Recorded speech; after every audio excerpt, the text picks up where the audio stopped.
نحمده ونصلي ونسلم على رسوله الكريم أما بعد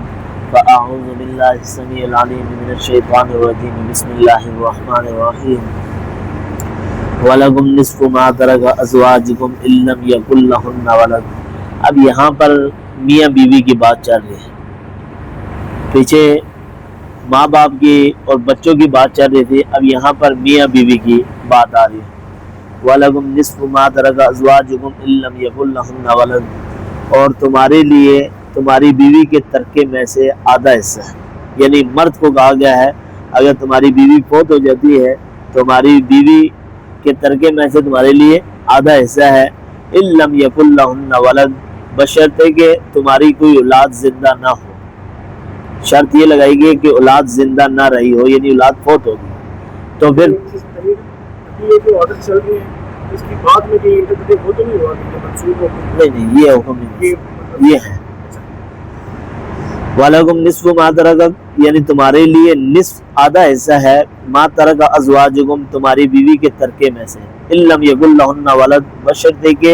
ان کی اولاد زندہ نہ ہو۔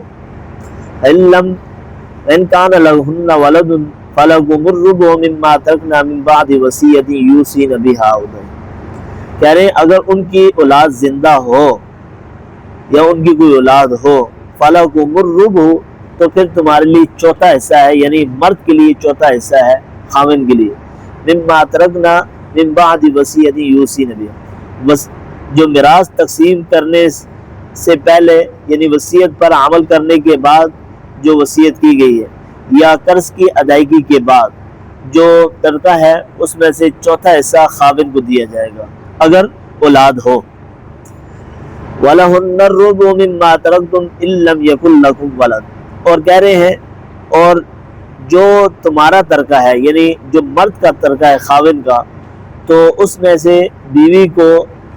چوتھا حصہ دیا جائے گا إِن لَّمْ يَكُن لَّهُنَّ وَلَدٌ بشرطے کہ تمہاری اولاد زندہ نہ ہو رہی ہو، یعنی مرد کی کوئی اولاد زندہ نہ ہو۔ فَإِن كَانَ لَكُمْ وَلَدٌ اگر تمہاری اولاد ہو تو فَلَهُنَّ الثُّمُنُ مِمَّا تَرَكْتُم مِّن بَعْدِ وَصِيَّةٍ تُوصُونَ بِهَا أَوْ دَيْنٍ، تو قرض کی ایک تو وصیت پر عمل کرنے کے بعد قرض کی ادائیگی کے بعد جو ترکہ ہے اس میں سے آٹھواں حصہ عورت کو دیا جائے گا، میراث میں سے آٹھواں حصہ عورت کے لیے اگر اولاد زندہ ہو۔ اب یہاں پر دو باتیں بیان کر دی گئی، مرد کے لیے آدھا حصہ ہے اگر اولاد زندہ نہیں رہی ہو، اور اگر اولاد زندہ ہے تو چوتھا حصہ ہے، اور اسی طرح عورت کے لیے چوتھا حصہ ہے اگر اولاد زندہ نہ ہو، اگر اولاد زندہ ہے تو آٹھواں حصہ ہے۔ یہ اولاد کی اولاد کا اعتبار نہیں ہے، یہاں پہ میاں بیوی ہے، پوتی پوتا نواسا، یہ بات کی بات ہے، پہلے اصل جو اولاد ورثہ اصل اولاد ہے۔ ایک چیز اور بتائیں کہ جیسے ترکہ ہے کسی بندے کا تو ہر چیز کا علیحدہ علیحدہ ہوگا یا اس کو کمبائن کر کے مطلب وہ ہوگا ترکہ بنے گا؟ ساری چیزوں کو اکٹھا کر کے وہ بنتی بات، ساری مطلب جائیداد۔ حضرات یہ کہتے ہیں فور ایگزامپل اگر ایک بندے کی دو دکانیں ہیں، ایسا نہیں ہے کہ دونوں دکانوں کا آپ اکٹھا کریں، ٹھیک ہے، وہ یہ کہتے ہیں کہ ایک دکان کا علیحدہ ترکہ بنے گا، دوسری دکان کا علیحدہ ترکہ بنے گا، جو اس کا پراپر وراثت کا شفٹنگ ہے۔ اچھا، مطلب وہ یہ کہتے ہیں کہ دیکھیں نا اگر فور ایگزامپل ایک بندے کی 10 دکانیں ہیں، 5 بچے ہیں، تو وہ یہ کہتے ہیں ایسا نہیں ہوگا کہ بھائی ایک دکان ایک کے نام کر دوسری دکان دوسرے کے، کیونکہ ان کی ویلیوز میں فرق آتا ہے۔ ویلیوز میں فرق ہے، وہ ٹھیک ہے، وہ ٹھیک ہے، یہ ہے، یہ واقعی ہے۔ ایک آدمی کو اسلام آباد میں اگر کوئی چیز میری اور پڑا ہے انصاف، اس کا مطلب ہے کہ پھر ہر چیز کا علیحدہ ترکہ بنے گا۔ ہاں وہ ہے، اور اگر تمام جو وارثین ہیں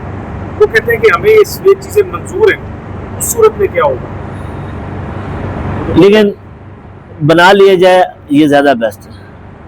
منظور تو ہے لیکن وقتی طور پر خاص طور پر بچیاں ہی یہ کہیں گی کہ منظور ہے، لیکن یہ اس میں زیادتی کا عنصر زیادہ ہے تو اس لیے زیادتی نہ کریں، ہر چیز کا ترکہ پھر علیحدہ بنائیں، اور یا پھر آپ ترکہ بناتے وقت تمام چیزوں کو ویلویٹ کرنے ہیں، ویلویشن کمپلیٹ ہو جائے تو اس کے مطابق پھر آپ ہاں پھر یہ ہوگا ساری پراپرٹی بیچنی پڑ جائے گی۔ نارملی یہی ہوتا ہے کہ ساری چیزوں کی نا ویلیویشن کاٹی جاتی ہے، یہ ٹوٹل کی مثال کے 10 کروڑ 10 کروڑ 5 جو سمجھ تقسیم کرنا 2 کروڑ روپیہ، اب ایک دکان ہے اس کی قیمت 2.5 کروڑ ہے، ایک دکان ہے سٹی میں 1.5 کروڑ کی، اب جس حصے بندے کے حصے میں 2.5 کروڑ کی دکان آ گئی، اس کا حق بند ہے وہ 1.5 والے کو 2.5 پہ لے آئے، 1.5 والے کو 50 واپس دے دیں، اس کو لے مطلب اس کو 2.5 کی پوزیشن پہ لے آئے، آگے سارے 1 کروڑ ہاں ایک جیسے وَإِنْ كَانَ لَكُمْ وَإِنْ كَانَ رَجُلٌ يُورَثُ كَلَالَةً أَوْ امْرَأَةً وَلَهُ أَخٌ أَوْ أُخْتٌ فَلِكُلِّ وَاحِدٍ مِّنْهُمَا السُّدُسُ، اگر کہہ رہے ہیں اگر کوئی مرد ہے یا عورت ہے، اب امرأہ کا مطلب ہے آگے عورت کا ذکر کیا گیا، وَإِنْ كَانَ رَجُلٌ اگر کوئی مرد یا عورت ہے، يُورَثُ كَلَالَةً کہ مطلب یہ ہے اس کے نہ مطلب اگر کوئی مرد یا عورت ایسی ہو کہ ان کا نہ کوئی والدین ہو اور نہ اولاد ہو، یورث کلالۃ یعنی ان کی میراث کے حصے میں نہ والدین ہو اور نہ اولاد ہو، وَلَهُ أَخٌ أَوْ أُخْتٌ یعنی بھائی اور بہن ہو، فَلِكُلِّ وَاحِدٍ مِّنْهُمَا السُّدُسُ تو ہر ایک کے لیے اس میں سے چھٹا حصہ ہے، مطلب ہے ایک بہن ہے اور ایک بھائی ہے، مطلب ہے مرد ہے یا عورت ہے اس کا بھائی ہے، مرد کے بھائی بہن ہے یا عورت ہے اس کے بھائی بہن ہے، والدین اس کی بھی زندہ نہیں ہے، اولاد بھی نہیں ہے، تو پھر ہر ایک کو چھٹا حصہ دیا جائے گا، مطلب ہر ایک چھٹا حصے کا حقدار۔ فَإِنْ كَانُوا أَكْثَرَ مِنْ ذَلِكَ فَهُمْ شُرَكَاءُ فِي الثُّلُثِ اگر وہ زیادہ ہو یعنی بھائی بہن زیادہ ہو اس میں، فَهُمْ شُرَكَاءُ فِي الثُّلُثِ تو وہ شرکاء میں تہائی حصہ تقسیم کیا جائے گا، شرکاء جو ہے ساروں میں تہائی حصہ یعنی 3 جو ہے وہ حصہ تقسیم کیا جائے گا۔ مِنْ بَعْدِ وَصِيَّةٍ يُوصَىٰ بِهَا أَوْ دَيْنٍ یہ وصیت نامہ کے احکامات پر عمل کرنے کے بعد، یوصیٰ بِهَا أَوْ دَيْنٍ یا قرض کی ادائیگی کے بعد، اب یہاں بھی کہہ رہے ہیں وصیت اور قرض کی ادائیگی کے بعد، اگر یہ 2 چیزوں کے بعد عمل کر لیا ہے اس کے بعد تہائی حصے میں، اگر وصیت جاری کر لی ہے ایسے معاملات میں کہ غیر مضار کا مطلب ہے کہ ورثاء کو تکلیف پہنچانا مقصد ہے یا ان کے مال میں کمی کرنا مقصد ہے یا ان کو محروم کرنے کا مقصد ہے، غیر مضار اگر یہ مقصد ہے اور وصیت جاری کر لی کسی غیر کے لیے، یا قرض نہیں تھا ویسے ہی اقرار کر دیا ہے کہ بھائی میں نے تو فلاں بندے کو قرض دینا ہے، حالانکہ قرض نہیں تھا، جھوٹ بول دیا ہے کہ میں نے فلاں بندے کو قرض دینا ہے، اور اس کا مقصد یہ ہے، مطلب اس کا یہ تھا کہ میں اپنے ورثاء کو محروم کر دوں وراثت سے، یا ورثاء کو میراث جو ہے وہ کم دی جائے، اس کا مقصد یہ ہے، تو یہ طریقہ ٹھیک نہیں ہے۔ وصیۃ من اللہ اور یہ اللہ کا حکم ہے، واللہ علیم حلیم، اللہ علم والے بھی ہیں اور حلم والے بردبار بھی ہیں، تو اللہ بہتر جانتے ہیں، لیکن یہ طریقہ جو ہے یہ غلط ہے اور یہ نامناسب حرکت ہے، اور یہ جو مرنے والا ہے میت ہے اگر وہ زندہ رہتی ہے، مرنے وقت اس نے اقرار کر لیا ہے کہ میں نے اتنا اقرار وصیت نامہ جاری کیا ہوا، یا میں نے فلاں یا انسان کو کہتا ہے کہ میں نے عامر بھائی کو قرض دینا ہے اتنے لاکھ روپے، حالانکہ قرض نہیں دینا، جھوٹ بول دیے میت نے، مرنے والا مرنے کے قریب مرد تھا اس نے یہ کہہ دیا، تو اب میتوں کے اوپر تو پریشانی بن گئی ہے، اگر قرض ہے تو قرض ادا کرنا پڑے گا، تو اس طرح کرنا غلط ہے۔ اب پھر اس میں میت مر گئی، میت نہیں مرنے سے پہلے مرت الموت،